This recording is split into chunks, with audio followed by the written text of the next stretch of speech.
Hello.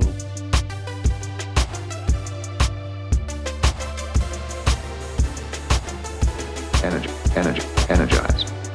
Engage. Energy. Energize. So be it, fool. So be it, fool. All systems operating. Savage life forms never follow even their. Savage life forms never follow even their. Savage life forms never follow even their. Savage life forms never follow even their. Savage life forms never follow even their own rules. Hey everybody, welcome to another episode of Trek in the Valley, the non-encyclopedic Star Trek The Next Generation podcast. Fuck yeah, I'm Adam Ordahl-Quinnell. I'm here as always with my co-host. Hey everybody, it's Al Hirt here. What's up? What is up indeed? I am not going to pause to give listeners enough time to answer that in their head. They know how they're doing. Yeah, of course. I hope you're doing well. I hope rocking it out. I hope this audio finds your ears well. Whatever you guys are doing. Yeah, how you doing, Al? Good, just relaxing, and a little excited too. Big things, heading down south. You're moving to Mexico? No, not that far. Oh, just San Diego? Yeah, I'm being a San Diegon.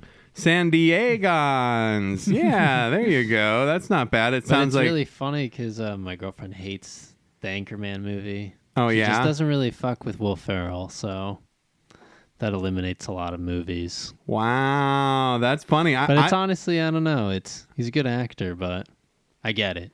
Yeah, I like Will Ferrell a lot, but I also understand how you could be completely repulsed by everything about him. Because the San Diego thing, too. Well, I bet she doesn't hear the end of that. Yeah, San Diego. I lived in and around. I lived in and around. Good, congratulations, yes. man. I look forward to us recording this remotely for the rest of our lives. I lived in Fargo and around Fargo for a long time, North Dakota, and I heard all of the Fargo stuff, like how they talk and how it's like the movie Fargo or whatever. Yeah. And people always ask if it's like the movie Fargo, and yeah, it's pretty much exactly like that. It's exactly what it's like. So I get that. I understand her pain to an extent. But you also said it was cool because she's like, you're living in like the neighborhood where she grew up. And it's all very, everybody's really relaxed there and casual, I've noticed. The traffic's quite literally slower, 10, 15 minutes slower. Wow. Because everybody's just cruising. They're all just getting ready for Comic-Con. They're all just getting ready for Comic-Con. Here we go. Time to exploit some rubes. We're San Diego. Yeah, you can park outside my fucking apartment for $100. Oh, yeah. Well, you go to Hall H. No, that'll We be do great. at least have a spot, but it's tandem, and it's a pretty tight corner. Wait, so you mean somebody's going to box you in? Oh, no. I mean, we have two cars. We're boxing ourselves in, really, but it's also for our benefit. Fascinating. Yeah, but then it's like people that come over, they can figure it out. Yeah, deal with it. Like Park on the street. Block or two. Park on the street. That's what everybody has to do here. We have our parking space. And then street parking is, I mean, you know how street parking is here. Oh, for sure. Can be good, can be bad. Well, Keep it hey. competitive. So you're moving. We're going to, so we've got 2 episodes left of this season. Yes, and we're finally getting through the first season. We're going to try, well, it's been like 24 weeks. Right. We're going to try our best to not really have a break. So we're recording these in advance. So it's funny because we're recording this episode, Conspiracy, and then the next episode, and they're kind of a double beat. Yeah, in they that feel it's like, both in common. They have themes in common about like random shit happening. Well, and also they both introduce what could be like a life of the series big bad. Yeah. So it's like they couldn't like figure out which one they wanted to do. Like, okay, so we introduced the bugs, and then we say, oh, guess who's back? And no spoils if you're watching along. They bring cool concepts to the table too, but it's like some of the execution worked and some didn't. So it's fun. Yeah, it's fun. And then we're like, okay, it's the wrap up. So they kind of had to get 2 epic ones in there, I feel. So I yeah, just to do it again back to back. I guess it's a good double feature, I guess. One moment. And I just think it's interesting that they were just like, well, we're just throwing all kinds of ideas out there so that we've got something in case we get to make more episodes of this wacky show. They left their options open. I'm just looking what up. they could spin off of, for the second season. Oh, man, it's so easy to find stuff on Reddit because I was like, I bet this is an oft maligned episode because Seems off. It just seems like people probably hated it. Like if the internet was around in 1988, they would have been like, oh, fuck this. But we'll talk about that soon. There's just cool parts and then just real shit parts. we do have some. Well, I mean, I think it's all gold, but it's we'll like, once it gets there, it gets there. If you know what I mean. The ham. Absolutely. And we'll talk more about your adventures in moving in next week's episode, yes. Which we're recording in an hour. But I think we should just kick things off. You were talking about, right. we've been talking about this episode already, and there's something so important that we have to do first, and it's a little segment. What does Al remember? Engage. What do you remember about Star Trek, the original series, season 1, episode 28, The City on the Edge of Forever? This was a quote-unquote classic. This was the one that we always quote, and it's very entertaining because it combines, like, I don't know, realistic shit and then, so like, good. very depressing, like, real tragedy. I guess it's a portal, right, that goes into the past. And, we always quote, like, the Kirk and the gang getting, traumatized. And it's a very heavy episode because they see, like, someone that usually everything works out at the end of a Gene Roddenberry-esque episode, but this just was more of like a panic and a fear. But they go into this portal, and I guess it's like the Great Depression era, and Spock has to hide his ears, so he's just wearing a beanie the whole time. Oh, he's like a And dock then they're worker. like, and then they're at the food bank or whatever, and then they meet this chick, and then they read in a newspaper or something that she's going to help, I guess she, like, keeps World War II prolonged, and they have to kill her in order to fix World War II or something. Like, something happens where Kirk falls in love with her, and Spock's like, oh, let me make a machine out of tin and foil and this fucking bowl here and then the spoon there. Just collect me some stuff. And then he's like, I need copper too. It's so bizarre. And then he builds this futuristic thing, and he's like, you fucked with the timeline too much or something. Yeah, he built a It's insane. a view screen that shows you Yes. the future, and because if she lives, Hitler wins. That's right. So so how does it end?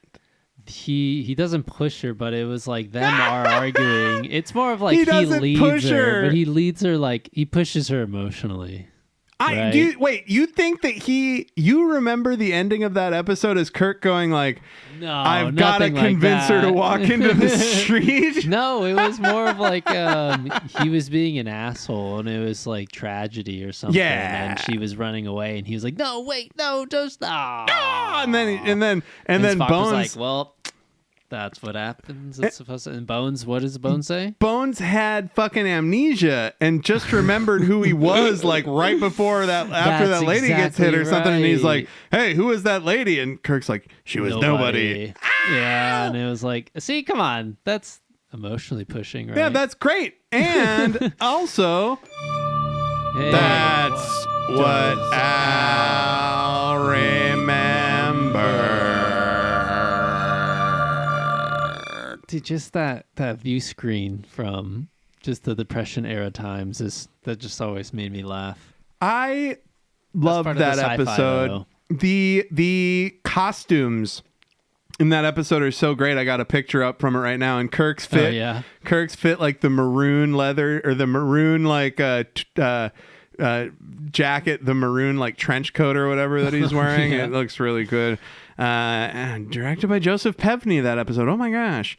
So that brings us to the meat. That brings us to the guts of this week's episode. The Trek guts, where we're going to be talking about, well, first off, would you believe me if I told you that this is episode 144 of this fucking podcast? Hey, there we go. Well, you shouldn't believe me because I think that's a lie. I think I fucked up the numbering. 143. I think I fucked up the numbering like 100 episodes ago in Podbean. Yeah. So, but this is number 144 as far as my notes back like 40 episodes can tell. And the episode that we're discussing is Star Trek: The Next Generation, season 1, episode 25, Conspiracy. It was written by Tracy Torme and Robert Saberoff, and I like Tracy Torme episodes, I think. I'd like to see a list of episodes that Tracy Torme wrote, because I think they would be mostly bangers. Directed by Cliff Bull, who I think we've gotten an episode or two from in the past. And it aired on May 9th, 1988, a mere 15 years ago.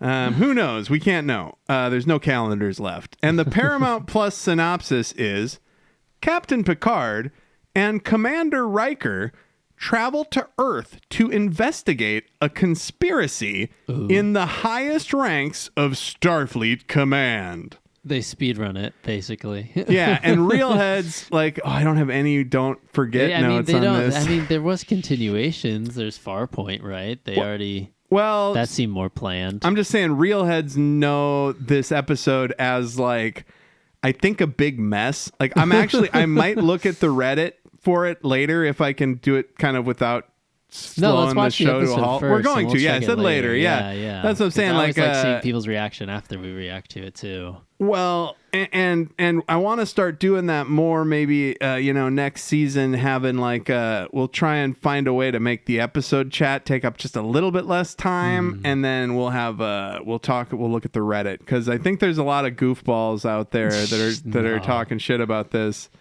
I don't know. It's entertaining to see other people's takes too. Oh, absolutely. Like so many episodes, Conspiracy starts with an average day on the bridge, where their mission is they're going to a planet to study Pacifica, is the planet, right? Mm-hmm. And they got to work, but it's also going to be a little, they get out to the beach, hang out on the beach, right? And Geordi's telling Data a joke. Classic setup. Yeah. Geordi is telling Data a joke, and it's one of those times when we don't get to see the setup. So he's like, just try, and then she says, just try that in hyperspace. And then they laugh, and Data's like, oh, wait, that's funny because, it would be difficult for the angles in hyperspace. And then Data does he goes, that's hilarious. Hysterical. And he does just a horrible bone curdling laugh. Absolute fucking bone curdling. And then they say, they're all talking about how excited they are to go to that. They're going to Pacifica, drinking some Pacificos at Pacifica. And Troy says she's excited to swim in the moonlight, and Data's like, you can swim in moonlight, and Worf is like, I don't like swimming, it's too close to bathing. And it's like, really, you gotta make him stink. Like, what the fuck, dude? He already looks all jacked up. It's like he's already got the ridges and stuff. You're gonna make him fucking stink, bro? Come on, man. Data goes, you can just do that in the holodeck, and she's like, it's not the same. Yeah, when you have the actual moonlight on you, Data, you wouldn't understand because you're not a person. Oh my gosh, I love this scene. So they get a frequency 47 channel, I think, an incoming message on code 47. It's like a very, very specific VIP filtered message. Very secure channel, as they say. And they just wake him up in his bedroom. Picard's in his bed clothes, which is kind of like, oh my gosh, his PJs. And he gets contacted by Admiral, who's this motherfucker? Who's this guy? It's another captain, I'm pretty sure. Oh, yeah, it's Captain Henry. It's Savar? Wait, yeah. Admiral Savar? No. It's it's not Remick either. Oh, my God. Captain Ricks? What's his name? Hold on, here we go. Been a long time. Voice print verified. Oh, why are you still even listening to this? Walker Keel. Captain Walker Keel. Yes. We got there, guys. Played by Jonathan Farwell. And Shout Picard out. is like, why are you contacting me on this frequency? It's been too long. And he's like, hey, man, there's some fucked up shit going on and we got to meet in person. We can't talk over subspace. He's like, this is a secure channel. He's like, there are no secure channels, man. We got to meet in person on Italics B, buddy. And you better fucking get there. And Picard's just like, what? When? Yeah. And he's like, right now. And he's like, but we're going to Pacifica. And he's like, Pacifica can go fuck itself, dude. This shit is serious. Yeah, and he goes, you owe it to me, and you owe it to yourself to hear what I have to say. Something is beginning. And Adam and I were thinking about the last couple episodes where the Admiral was warning him about that random inspection they had. They made I think a whole that was episode like about that. That was like 7 episodes or something Right? ago. It was a long time So we're ago, it just feels like. What the hell? Are they just doing this again? And then And Picard then it is goes, left in a state of yeah. questioning he everything. just looks out in the distance. Created by in his Gene Roddenberry. So Picard comes out onto the bridge and he's like, hey, so I know we're supposed to go to Pacifica, but a little bit of an audible. Put in a course to Ditalics B for Warp 7, and we're not going to... There's no records. Put your fucking phones away. Yeah. Picard is like going around taking everybody's cell phones, putting them in yonder bags. He's like, no. And, even Riker's like, hey, I mean, there's people expecting us at Pacifica. Should we even let them know that we're not coming? He's like, and, no. Yep. No. Picard's like, no, I mean, that's still technically a record. No. Right? Telling somebody else you're not going. No, they're just going to have to fucking wait. And it's not that big of a deal because we're not bringing them.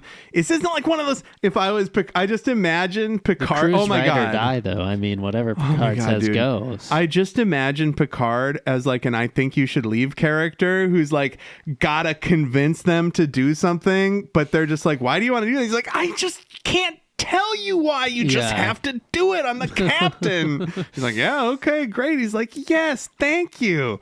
And so they get to Ditalics B. There's like mines and stuff. It's like a hot red planet. And then Picard's got to beam down. It's pretty dangerous, I guess, is what Data's saying. Right, and then they see the Horatio, which is Walker Keel's ship out there, and he's like, "Hey, you didn't see nothing, you know?" And then they're gonna beam down. He's gonna beam down by himself to have a conversation, a very clandestine conversation with a bunch of creeps. Yeah, and involving hiding. This crazy lighting too is akin to the original series. Oh, and it's so good. All the interesting red. tension. Oh, so this shot when they show the surface of Ditalics B from inside the mine, and Picard is walking down the ramp, and it's red outside the cave, but brown inside the cave, and the red like filters in. There's a delineation between the outside and the inside. That's like awesome fucking lighting design, you know, and I bet they had a lot of fun cleaning that up with when they did the HD remaster. Yeah, it's a really good wide shot too. And of this him coming down. This classic character actor Michael Berryman, who plays Captain Ricks, comes out and he's like a kind of a fish head alien a little bit. Yeah. And then we meet we see Walker Keel again, and then Captain Tryla Scott. Picard is like, oh, Tryla Scott, I've heard of you. You became captain faster than anybody, present company included. It's like, Picard, I thought you were like 100 when they made you captain. Yeah. Like, you're 1,000 years old right now, aren't you? Jesus Christ. So what goes on here, it's Al? an interesting intervention because as soon as they get introduced, they already start testing Picard on his knowledge of, you know, Walker Keel. Walker Keel, yeah. And Walker's like, no, I mean, I told you about my brother though, didn't I? Yeah, Picard's like, you don't have a brother, you have a sister. That's right. So here's that chain of like events. This weird little, He goes, was I with you when you introduced Wesley, or when you introduced Beverly Crusher to her husband? And he goes, I didn't introduce him, you introduced him. And he goes, I didn't introduce him, my brother introduced him. And Picard goes, you don't have a brother. And he goes, I know. And then they go back and forth. And he's like, we just had to be sure that you are who you say you are, because there's people that are, you know, among us. They don't even really get into it. They don't, because they just talk about how, I don't know, how there's people, I guess, going against Starfleet rules and orders. What like a what streamlined Walker Keel conspiracy. says is Starfleet Command all the way to the top has been making a bunch of really weird calls. Yeah. Like there, and then there's a bunch of she lists Captain Tryla Scott lists a bunch of captains that died, and Picard's like, they died, and he goes, all accidents, and she goes, they were all accidents, or so they say.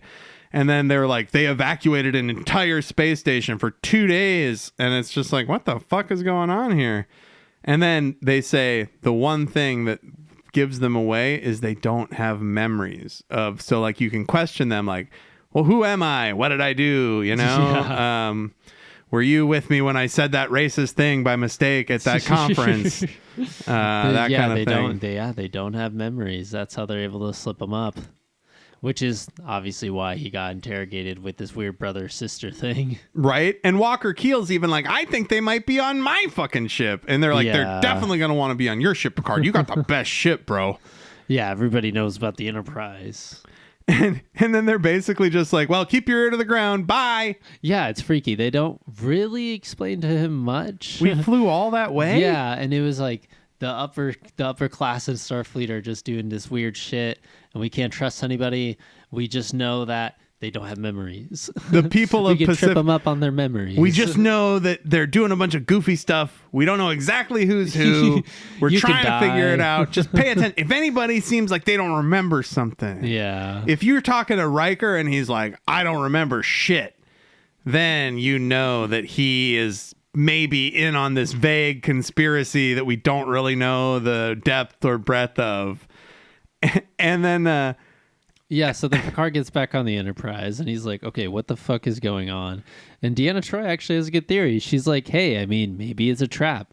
They use your secret emergency message, request signal or whatever, to get you out here. Yep. And then you're just alone in the middle of nowhere, and they barely describe to you what the fuck is going on. Yeah, and she's like, you're vulnerable. yeah, she's like, they could be doing something nefarious, and he's like, Yeah. I don't want to call it until I know exactly what the fuck's going on, right? Mm-hmm. Then they're heading back to Pacifica, and they're going to be 9.5 hours behind the original my schedule, God. and it's like, that's not bad. I mean, imagine how far they're That's going. true. Like they're traveling They're going light at years. warp 8? Yeah, they're traveling light years. To be 9 hours late when you're traveling millions of miles, like, That's get the a fuck over long yourself. way.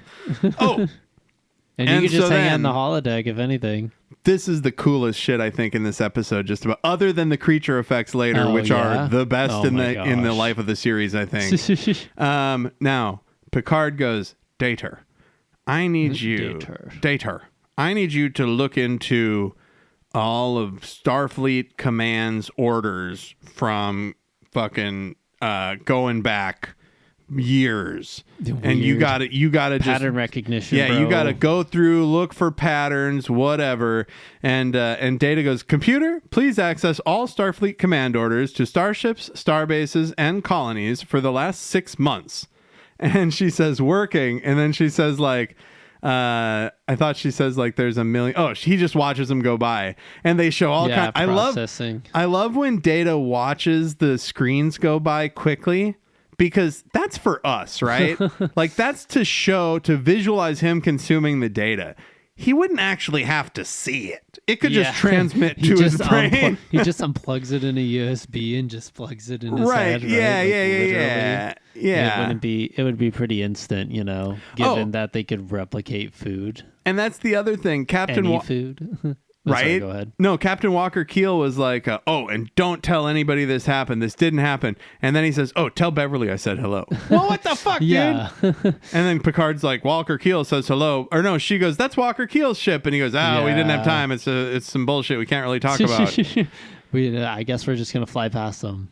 Yep. And so then there is a disturbance out in space. So they get off course yet again. And all of my a sudden, God. they see this fucked up thing on the Oh my God, what is screen. it? Yeah, and Worf goes, it looks like scraps, pieces, debris from a space vessel. And he just goes, man, it's fucked. Whatever it is, I'm sorry. It's shitty. Yeah, it's definitely ends up being Captain Walker Keel's ship. Yeah, And- Worf says, I'm sorry. I think it's the Horatio, Captain. Like, Yeah. That's pretty cooked.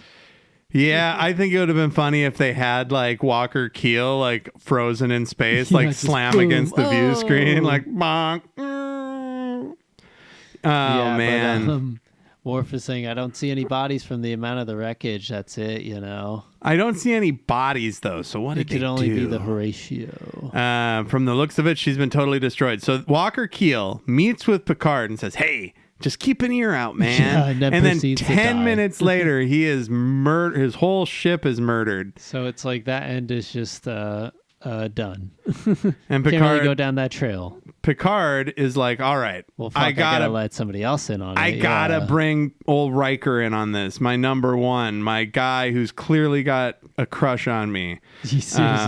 He They do have absolutely a nice loves me." relationship. And so then Picard is like, "So anyway, I think there's a cancer in the Federation." Then it pans back to show that he's telling the story to Riker, basically. Yeah. And Riker says, "Personally, I don't believe this conspiracy theory." And then Data finishes. Data's like reading this stuff. Yeah. And Data goes, "Startling, quite extraordinary, in fact." And the computer says, "Direction unclear." And he goes, "No, I was just responding. It wasn't a request." Yeah, he goes, I was actually just talking to myself. "I was doing human idiosyncrasy." Yeah, he's like, whoa, that's kind of Wow. crazy. And it was a pretty trippy moment. That's also another big deal, you know? Yep. And then he keeps looking at more screens, and holy shit. He comes into the office where Picard and Riker are, and he goes, "Everything looks fine. Too fine." Oh, shit. And then he detected unusual activity the last few months. What sort of activity? And he says, "Uncustomary reshuffling of personnel." So it's basically just like moving officers around. And it's like a lot of highest levels of Starfleet command are getting relocated. And he says the orders are so subtle. To use the aphorism, Starfleet's left hand didn't know what the right hand was doing. So it's like so many departments and people Yeah. hiring each other and upending each other. But it's a But it's clandestine to control attempt sectors of the federal territory. to control vital sectors Weird. of the Federation territory. A like prelude to lizard evasion. Well, it is. That kind of is what it is. Right? Even though the lizard people thing, that's actually just like an anti-Semitic trope. That's Ooh. what's so fucked up about it. Yeah. That's like fucked. that's why I was so fucked up when my favorite guitar player, singer Matt Pike was on an NPR interview, and he was like, "Oh yeah, I totally believe all that lizard people stuff." And it's Jeez. like, "Oh, dude, don't do that." But yeah, so basically, Picard. So right now, Picard, Data, and Riker, and possibly Troy a little bit, are like the only ones who know any of this is going on. Yeah. And just a great remastered shot of the fucking Enterprise. Look at that shit. Oh my God, it looks so rad. So they're Yeah. heading back to Earth because they got to go back to Earth because that's where Starfleet Command is. And they approach Earth and there's fucking nothing going on. There's like no ships in orbit. The planet's super quiet. Everything Picard seems peaceful. and then a bunch of admirals pop on screen. One of them is the goofball admiral that we've met in the past. Yes. And they're all just like, "Hey, you know Admiral Quinn. He's that goofball in the past." Yeah. And this is weird because they're like, "Captain, you got to come down. We're going to meet and talk about some stuff." And then Quinn is like, "Hey, you know, Picard, I'm not going to be able to stick around to meet with you, but I'd love to get up and dig around in the Enterprise guts and see what's going on up there. You know how much I love that Enterprise D, baby." And he's like, "Yeah, sure, you could pop up." And then basically they're like, "I want to discuss something in person." And then that guy Remick comes in, Remember Remick, Al? Oh my gosh, yes, he's one of my favorite. He was one of my favorite characters. He's great. He was great in Conspiracy. He's the one that said, Yes. "Picard, I'd like to serve on your ship someday, even though I've been a Aw, total pain in man. your fucking ass." And so basically, Picard is going to meet that one admiral, Quinn, right? Mm-hmm. And then he's gonna go look around the Enterprise with Riker. And then Picard is going to beam down to the surface. And before Quinn beams up, he goes and looks in a little briefcase thing, and there's a bug in there. Oh my Yeah, God. There's like an ew. 8-armed little disgusting bug. It looks kind of like the earwig from Star Trek 2, Wrath of Khan. Yeah, that digs into Yeah, the that he burrows puts into in- the guy's head. Yeah, that burrows into Chekhov's head. Yes, that's right. And then Remick comes in and he's like, "Are you ready to go, Admiral?" And you're like, "Remick, do you know about the bugs?" And I think he probably knows about the bugs. Oh, yeah, of course. So it's, then the Admiral... way too calm. Admiral beams up to the Enterprise and he's like, "I feel great, man." Yeah. And then Picard's like, "Oh, actually, we're here because, last time I talked to you, you said there might be some crazy shit going on." He's like, "Oh no, I just meant like shit's crazy right now. Like we're busy." Picard's like, you seemed really stressed out and tired the last time I saw you too. He said you said there was he said there was a threat to the very fabric of the Federation. He goes, "And that's why you're here because of what I said?" Yeah, and he goes, "Of course, you wanted me to help at the Academy." He goes, "No, don't. Right? You took me literally. I was only referring to the problems of just doing Federation stuff, man. And it's a tumultuous process. We got to get a bunch of different races, and oh man, they all speak different languages. I tell you, bud." And Picard's like, "That's what I was so stressed out about." And Picard's like, "Okay, I mean, you seem fine now, but that's pretty suspicious." And Picard says, "Riker, don't let him out of your sight."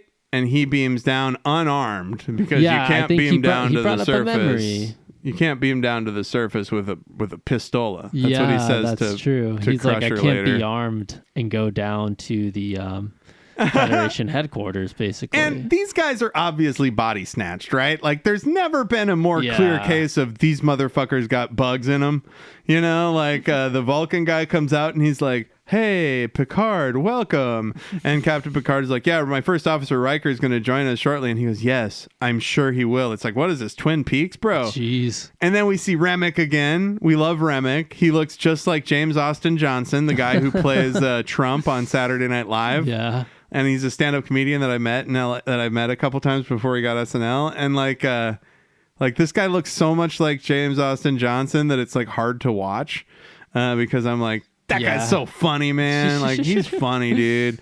But it's all kind of creepy and suspicious. But right after this scene where Picard goes to dinner, basically, or gets introduced to appetizers and drinks, Riker goes and meets the commander, Admiral Quinn. Admiral Quinn, yeah. This shit is so funny, dude. So they're in a dark room. Admiral Quinn is just sitting in his really quarters, tense. And it's all dark. Yeah, and Riker comes up and is like, "So what's going on? I mean, why'd you freak out Picard and stuff?" And he starts rattling off about this new form of life and how it's indestructible. Not to interrupt you, but Riker says, "What's in the case?" Yes, that's right. What kicks this off. Riker goes, "What's in the case? What's in the box?" Right, and it's not the goop lady's head. And so Quinn is like, "Oh, this is something that I brought for the doctor, but hey, maybe you want to see it first, bro." And Riker's like, "What?" And then this guy just Riker's just not interested at all. So this is hilarious, Al. Tell the story. How does Quinn introduce? What does Quinn describe to Riker? That it's just a superior form of life. That it's like some amazing biological discovery. And Riker's like, "Wait, why haven't anybody heard about that?" Like we were just talking about earlier, before the podcast, how people have theories and then they're peer reviewed and shit's proven. It's not like some shit in a case. Yeah, and he goes, "How come we haven't heard about it?" And he goes, "Oh, you're gonna fucking hear about it, bro. It's gonna be the biggest thing ever. It's gonna be like the best fucking shit, dude." But he says there still needs to be scientific studies to be done. Calls it a superior life form, and he goes, "Totally." And he goes, "Come, have a look." It feels like one of those, what is it? M to M's, those pyramid schemes. Yes. And it's like sales of like, hey, I mean, you can, if you sell this many knives. God, look at this motherfucker, dude. Multi-level marketing. Multi-level marketing, yes. And so this guy goes, "Hey, Riker, come and look at this bug." And Riker goes, "I'm going to get my science officer." And he's like, "No, you won't. These things fucking jack you up, bro." And he just grabs Riker's arm. Yeah. They do wonders to the body. And then they fight. Yeah, and then it's this really funny combination of Riker like being creeped out and this just silly like schlock of not schlock, but just funny, dude. Quinn just dominates his ass, dude. Yeah, this guy Quinn just destroying him. The high and it's kick, giving a Terminator too. Oh yeah, that's dude. What it feels like. Like Quinn is like an invincible guy kicking Riker's ass. And yeah, think how and Riker calls security immediately, which is great. You know? Oh my God, And Riker just tries to focus and God. kick him, and it's so fucking silly. Though. Riker gives him 2 very high kicks to the face, and the guy's just like, smack. Give me another one, bitch. It's just like, Jesus Christ, it's hilarious. This dude that played Quinn, Greg Ward Costello, is just absolutely burning it down, man. And then we see Riker with the other admirals and Remick, and they're like, "Hey, we're gonna drink this Andorian tea," and Picard doesn't drink it. And while they're all drinking, though, one of the admirals mentions, they're like, "Oh man, that's just such a terrible loss of life," you know, the Horatio, like that recent tragedy. No, and Picard goes, "Yeah, I assume you guys are talking about the Horatio." It blew up 5 minutes ago. Yeah, right. And he was like, "It just blew up." You know, did you guys ever find out what it was? And the one of the other admirals like, it was negligence from the captain. Extreme negligence. Right. It was some gas or some fucking pipes got crossed, and that's how the thing spontaneously The captain fucked up. Yeah, I guess the captain messed up in that regard. He did bad, captain. The captain, nobody else but the captain. The captain you just met a couple of hours Walter ago. Keel, Walker Keel. Do you know him? Apparently he sucked at his job. Yikes. Like, I didn't know that he was so bad at his job. Turns out he was sharing rumors too. I don't know what that was about. Maybe if he focused on his job instead of chit-chatting, his crew wouldn't be in space. And then so the Geordi and security gets to the admiral's quarters. I love this part. Riker's knocked out, and the admiral's like, "Hey, so you guys take care of Riker. I'm gonna bounce." And Geordi's like, "Dude, you don't you want to see this through? We have to make." And then he's like, "Nah," and he just like throws Geordi out the door, and then here we go, man. Oh, perfect. Now, Klingon, it's between you and me. So then possessed Quinn has to fight this Klingon. Yeah, and Worf is just like, do we get a commercial break first? Yeah, they kind of stretch out, and it's all dramatic. Push in on Worf.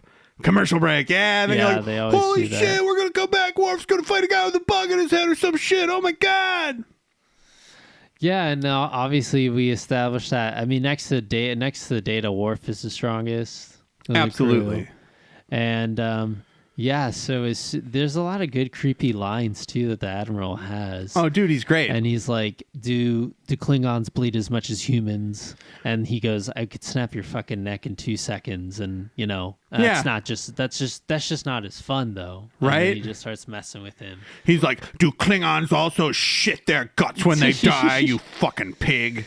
Yeah, and then it just hard cuts to what is it? Beverly Crusher. He knocks Worf out, and he's about to go after what's his face? Geordi, because Geordi just flew out the door, and then you see Crusher take out her phaser. Yeah, she just phasers the shit out of Quinn 4 times, and then Quinn's out, Riker's out.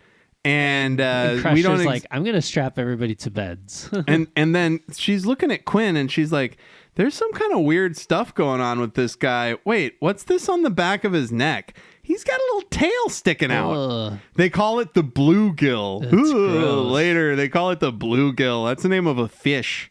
Yeah. And also it's a disgusting, it looks like just a little tiny tip of a dragon tail poking out of the back of their neck. Yeah, or it's like a ingrown hair or some weird shit. And so these dudes are all like talking vaguely about conspiracies around Captain Picard, and then Remick comes out and he's like, "Everybody get ready for dinner," right? Yeah. And then Crusher calls down and she's like, "Can I speak freely, Captain?" And he's like, I guess, dude. Yeah, because he goes, "I'm going to call my number 1 Riker." Yeah, we got to get Riker down here. That I'm all right. Party and time. We're going to eat dinner, you know? And, yeah. And Remick's like, "Yeah, for sure.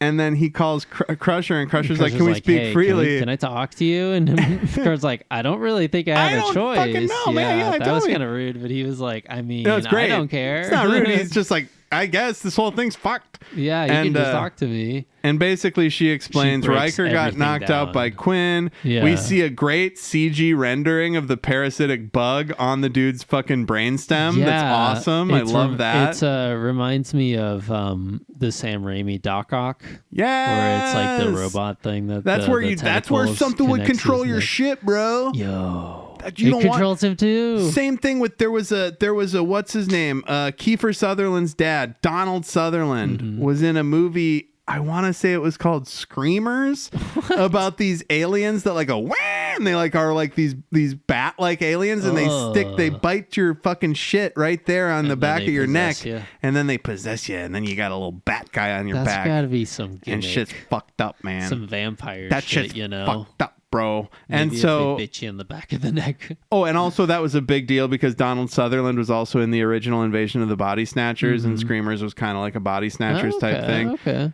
So now Picard is like, anybody who or Crusher says, we think anybody who's compromised is going to have this little tail sticking out of their fucking neck. They don't know if they can save Quinn or not. Yeah, and Picard's like, anybody else infected? And she goes, no. Not that I can see, but who fucking knows? Who knows? Yeah, they got can anybody blend with in. little things sticking out of their fucking neck?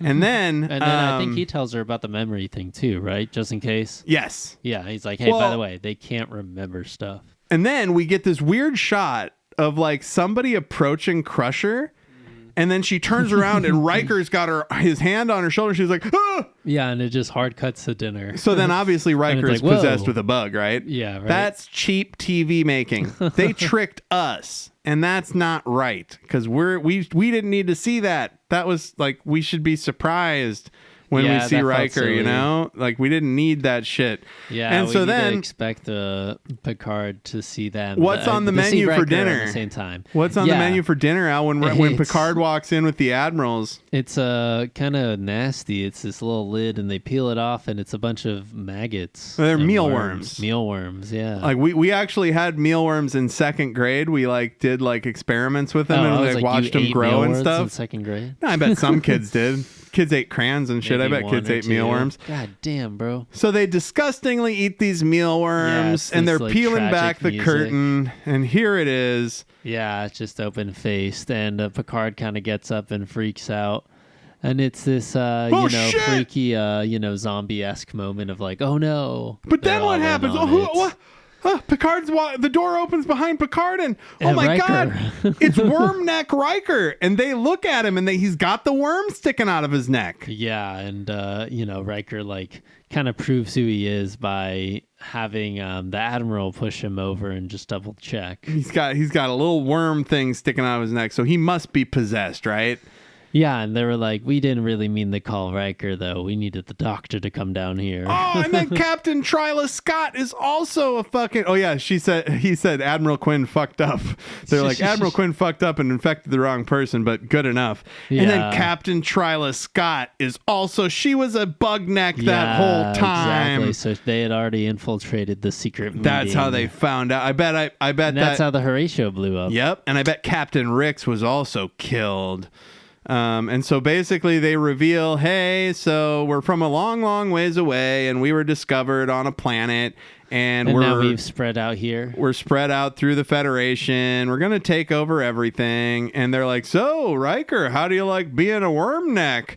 And he's like, I fucking love it, man. And Picard and we're going to rock the Enterprise when he's got a worm in his neck, too. And once we worm neck him, bro. It's giving like round table of like 12, super rich people that are just like, okay, what industries are going to blow up? Yeah, you're right. Yeah, it's creepy. And then they're like, Riker, enjoy your worms. And he touches the worms with his hands like he's going to eat them. He puts them up to his mouth, and then kablam, he grabs his phaser and starts phasering people. He like lifts it with his left hand, to pour into his mouth, and then he takes his right hand and boom, whip out his phaser. And so him and Picard take out most of the admirals and captain. Gosh. One admiral runs away, Admiral Aaron, I believe.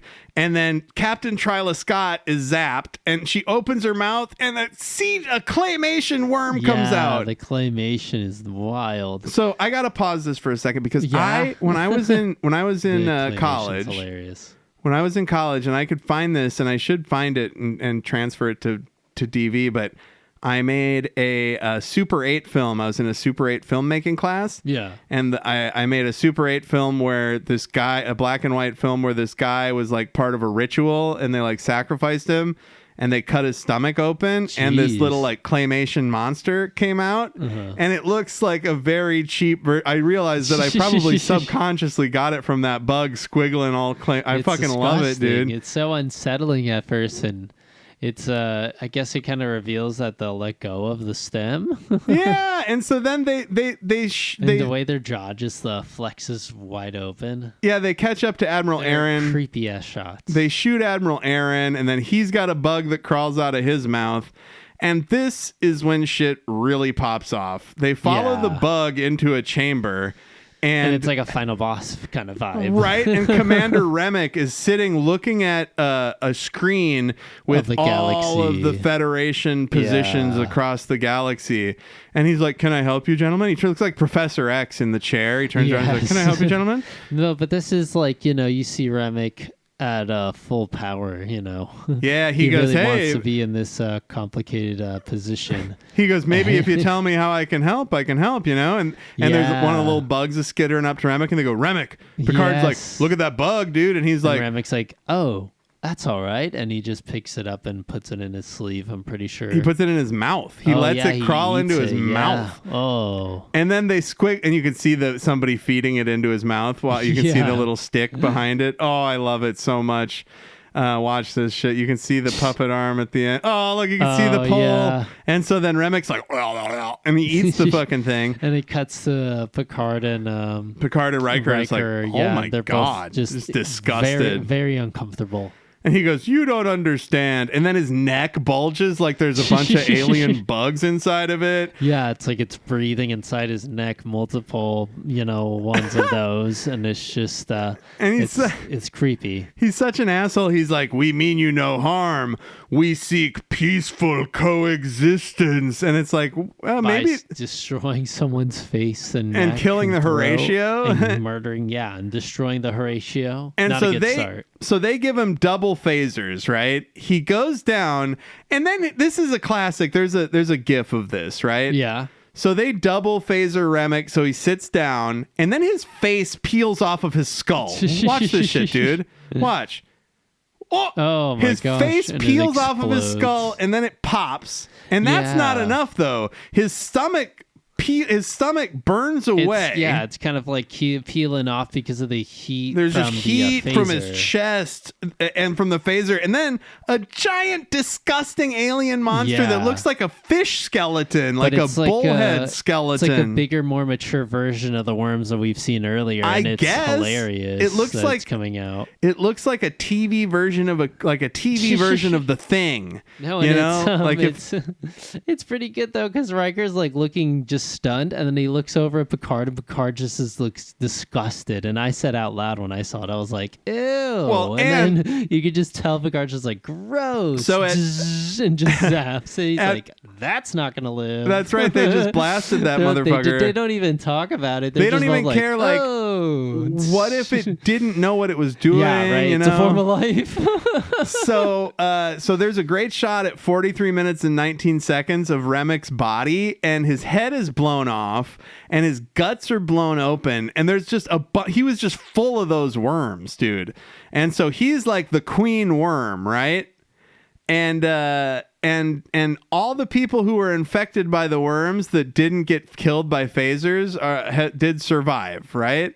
So like Admiral Quinn survived. yeah. And some of the other people survived, and Riker's like, "Yeah, we fooled everybody, including you. We had the bluegill." And he goes, "Rest assured, you did fool me, number one." And I was pissed for a second because I thought you got yourself infected.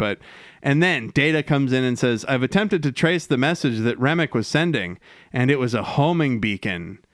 Homing beacon to a far-off system, basically Whoa. saying, "Come on to Earth, Sent my from bug Earth." friends." Oh, what? They're setting up a Yeah. multi-season arc. Clearly, we're going to hear about these bugs for the rest of Star Trek The Next Generation. These bug Creepy. monsters are here to stay.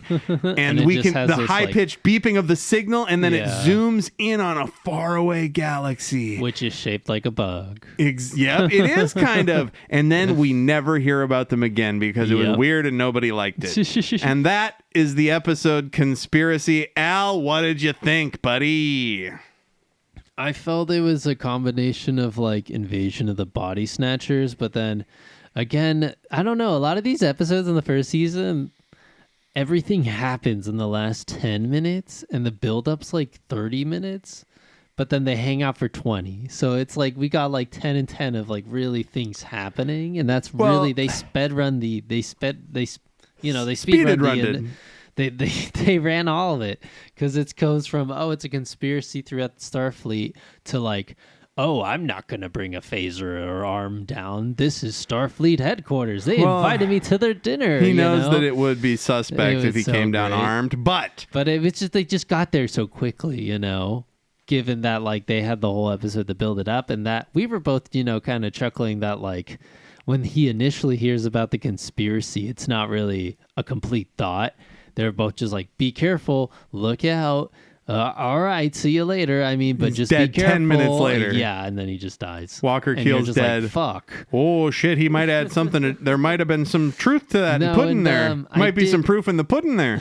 I mean, watching it again, I did really enjoy the ending with the phaser fighting and stuff. Oh, and like, dude. The head exploding, it was actually reminiscent of a movie, actually. I wanted Scanners? to tell you. Yes, dude. Oh, how did I know? Seriously. Yeah, Scanners. I watched that not that long ago. Frame for frame, the same like explosion. I feel you saw. Isn't it amazing, that movie? That movie is incredible. Scanners is great. I watched nuts. Scanners the first time when I was like a little kid on HBO, when I was like in 8th grade or something. That must have just, I mean, it really stuck with me. Mind. Yeah. It did stick with me, and I definitely love how many references to that movie I got. When I was in high school. And the burnt chair thing, it kind of reminded me of Green Mile, because I just recently watched that, and there's a really sad scene where one of the characters like gets really fucked over, and they're in a chair, and there's this thing where you have to put a sponge on the victim's head. Yeah, in the electric chair. Yeah. Otherwise, well, not a victim. I mean, whoever it's happening to. But anyways, they're a victim. Yeah, they're a victim. They're of a victim of the carceral system. Yes, that too. And so the guy didn't put the mop on it, the sponge on his head. The guy basically burnt from the inside out, and that's what that reminded me of too as well. It's like we have I hate when this that happens. super slow show in the first season with like some cool effects, some good stories and stuff, and then all of a sudden we have some of the best effects, like some of the best little motion graphics we've seen, or what is it called? The stop claymation. motion animation, animation. I and love then we that also shit, see dude. the ending with the little figure of the worm and stuff, and like it Great. coming out, and it was just puppet. boom, boom, boom, all happening so fast, and I was like, "What's going on?" And this felt like a different show, And they were just flying by the seat of their fucking pants, figuring that shit out. Like, and it was funny too, though, to see, Picard and Riker's, natural reaction to just that worm coming out of their stomach, just being like, "Oh no, we're gonna keep shooting that." Just like that instinct to just be like, yeah, we're not gonna visit that. So we've got some but people at least on they have Reddit data to document it. But anyways, we've got some people on Reddit here. Let's see here. Wait, really quickly though, before that, how many worms would you give? Okay, we'll rank it first. So I first off just want to really quickly say I don't have any notes for my like what do I absolutely need to remember.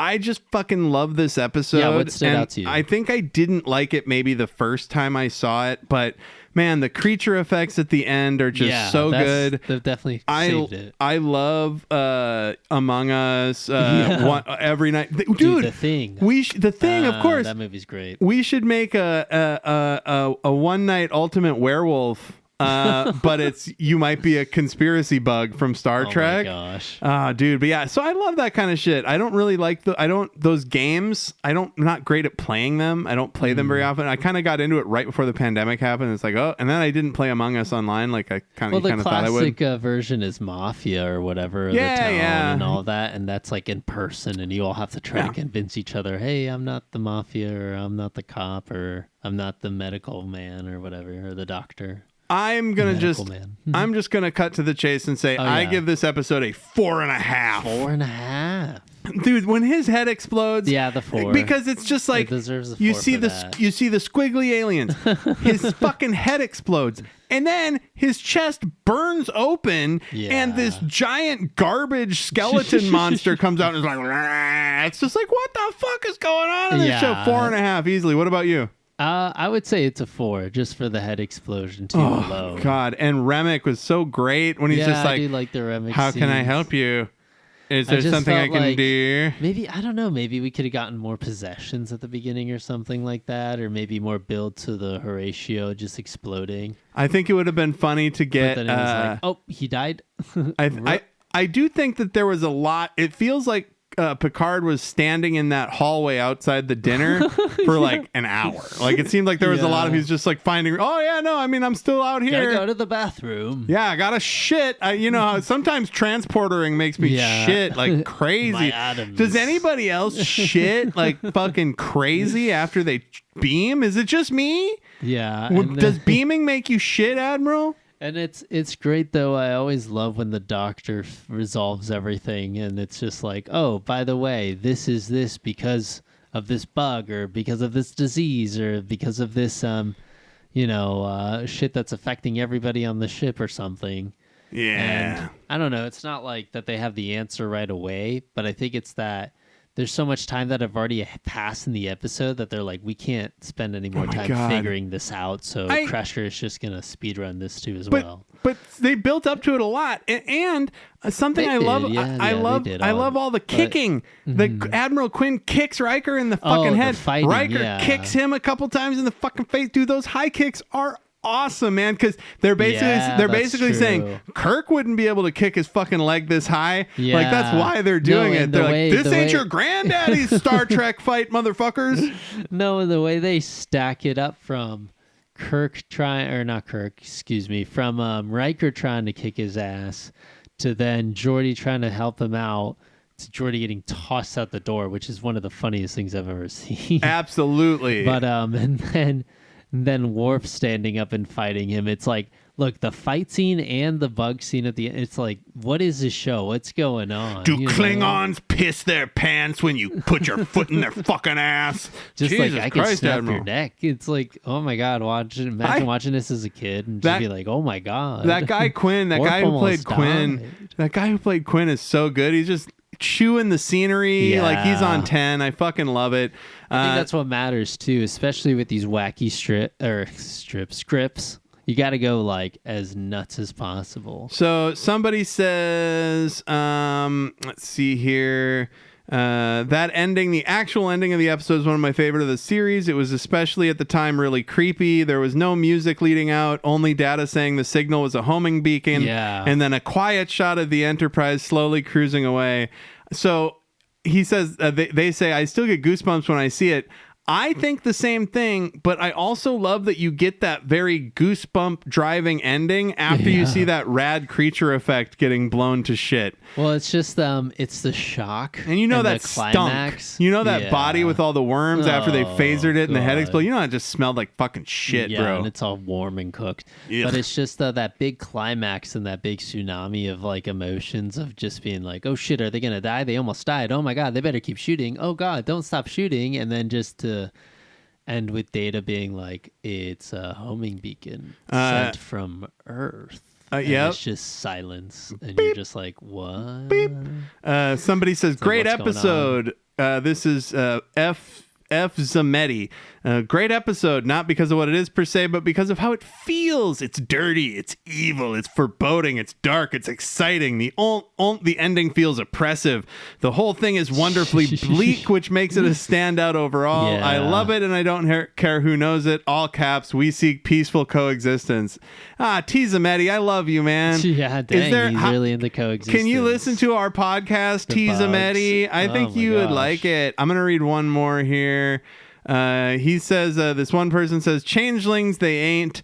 This episode is firmly in the so bad it's good pigeonhole. Yeah, the worm dinner and the head explosion are hilariously bad. I would say the head explosion is amazing and good. I like the head explosion. Whenever people talk about effects like that being bad, no, it's hard to do. Well, that's right. How else is the head gonna explode? I've done special effects. Me and my buddies made fucking movies for no money. Well, the melting thing is in reverse. I know that. Oh, they did I bet they did a wax with layers and then they peeled it away, like one But layer how at a did it- time, no, and photographed it. There's a YouTube video, I'm sure. Yeah, online we'll of never know. Cronenberg showing scanners and People stuff. aren't We'll people probably aren't watch ashamed. it. Some people think it sucks. Some people say I love it and it's not a shame. Yeah, it's a good way though to say it. It's like we both kind of differ in it, where it's like I wouldn't give it the 4.5 because it's like still kind of a bad plot and like just kind of janky. It's a lot of people like, talking to each other. Picard's in a lot of hallways. No, it's not even like I don't know, not anticlimactic or anything, but it's just a bunch of coincidences, and part of it is like, oh, none of the crew know because that's part of the shtick. You know, it's like, oh, that kind of ruins it, but it's like also, oh, he has to keep it a secret, so it's exciting, I guess, for the audience because we're in on it, you know. Well, ultimately, we liked Conspiracy. we did, and we're coming up on the end of the episode, so we got time for. We were like, I was like, we should do a little bit shorter one, and we did an hour, and we have time for one last segment, which is Captain Adam and Al are recommending things. I repeat, Adam and Al are recommending things. What do you got for us this week, Al? Here, you go first. Frankenstein. Guillermo del Toro, Frankenstein. All right. I liked it a lot. Spoiler alert, animals die. So if you're like Google does the dog die. I do think that Guillermo del Toro specifically when Guillermo del Toro makes animals get killed, which he does, he loves doing it. Every show. But he makes the animals look so CG. Like he could make it look like a real wolf is getting its face peeled off. But he makes it look unrealistic and fantastical to kind of have that layer of removal. But it's really good. There's lots of good action. I think it needed one more big monster mash scene. But overall, I give Guillermo del Toro's Frankenstein a 4 out of 5 Frankensteins. Yeah. And I think you should watch it, but steal it. Don't watch it on Netflix because Dave Chappelle's a transphobe. You shouldn't give them any money. What do you got? Man, I don't know. I think the one argument for Frankenstein, there's some shots in Frankenstein where it's like I can see it on being on a big screen, and that would be gorgeous, you know, because of the sets and all that. Yeah, go sneak in. Yeah. buy a ticket for some movie made by a little independent person and go watch Frankenstein. Yeah. I guess let me think what I have recommended. I don't know. I've just been watching more Abbott Elementary's out. You like Abbott Elementary? Yeah. That's obviously a good plug. And then JoJo too. Been running through that again. How far are you into JoJo rewatch? Probably just halfway through the first season. Or Phantom Mask. They're not even to Egypt yet. Yeah, you got so much to go before Egypt. Yeah, of course. Egypt's like one of the peaks. So much to go before there's a pig in a toilet and Kakoyina's like, oh no. Sorry. What was I going to recommend? I don't know. Sorry, I'm hopping around. You said you watched Abbott. I was like, what are you going to recommend? I mean, it's such a surprise after 144 episodes that you'd have to recommend something at the end. I know, but I just thought there's so much that comes out. And we're really baked. We're celebrating because you're moving. Here we go. We ate a lot of McDonald's. DJ Snake. There you go. DJ Snake. What kind of DJing is that, bro? It's EDM, like pop. A lot of hip hop too. Actually, he paid Phil Collins a lot of money too. I'll show you a song after this. I bet it's In the Air Tonight. Is he using In the Air Tonight? No. It's actually pretty clever the way he uses check it out. It's like, you know how people do terrible covers. But right? Is it a cover of In the Air Tonight? Is that the song? It's a different Phil Collins song? Yeah. Oh, good for him. Picked a different one. And then the album's called Nomad though. Nomad though. No. Like I was saying though. At the end of the song. Nomad by DJ Snake. Yes. I should be on the radio. All right. Well, hey, that's us talking about Conspiracy. Yes. Come on back next week when we're going to be talking about the final episode of Star Trek's Next Generation Season 1, The Neutral Zone. Thank you so much for listening. Peace, everybody. Come on back. Bye. Trek in the Valley is brought to you by Adam Ordall-Quinnell and Al Hirt. The theme was produced by Al. The episodes are engineered by Adam. You can email the podcast at trekinthevalley@gmail.com, or you can search for us on Bluesky and Facebook as Trek in the Valley and follow us over there. Please be sure to like, subscribe, rate, review, whatever you do on your podcast apps. It really helps us out. And never forget, always explore strange new fucking worlds.